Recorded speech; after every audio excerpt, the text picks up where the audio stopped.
Well, the reward of all your hard work in the garden this season is starting to pay off. But when you get too much of a good thing, like tomatoes or zucchini, how can you save them to enjoy later in the year? Good question. Barbara Ingham is a professor of food science at UW-Madison and an extension specialist. Welcome to Live at 5. Thank you so much. Boy, this is something we should be planning for now because it's starting to be a bumper crop. Absolutely. Yeah, it's a time of year when you want to preserve what is so wonderful here at this time. Are there advantages of freezing over, say, canning? Oh, it's far easier. Well, that's an advantage. Almost anyone can freeze, and I think we do because we take casseroles and we put them in the freezer or things like that. So yeah. So you brought some beautiful berries today. I so did. How do you do this? Just to show you how easy it actually is. So for fruits like blueberries or raspberries, which are really abundant this time of year, the best way to freeze them, I think, actually, is to just lay them out on a cookie sheet.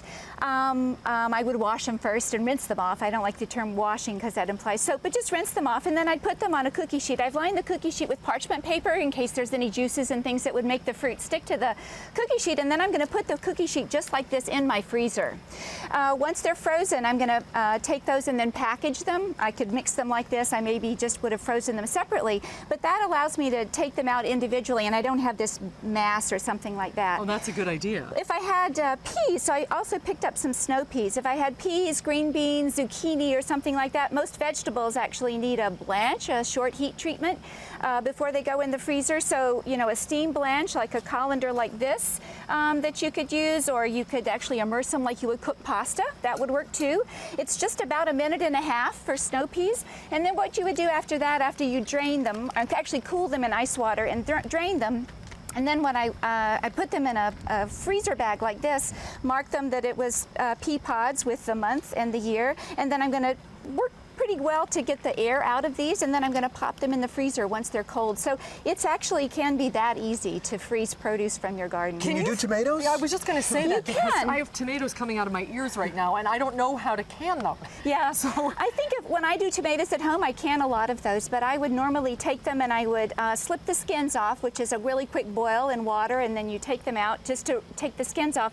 And then I'm going to make a sauce, probably in my crock pot. I'll throw them in my crock pot with some maybe onions or seasonings and those kind of things. So I would freeze more like a stewed tomato. Okay. The tomatoes themselves won't come out of the freezer acceptable for really anything other than cooking anyway, and so you got it ready to go, then you could just thaw that and start chili or some kind of a soup later on. And then when it comes time to take them out of the freezer and cook them, is there any special thing you have to do, or do you just Well, actually, for vegetables, they're going to say that they actually should be the water should be boiling and in they go, kind of like cooking pasta, just like that. With fruits, you might want to thaw those a little bit, and those actually are often very, very tasty, which is still a little bit frozen. what about other things coming out of the garden?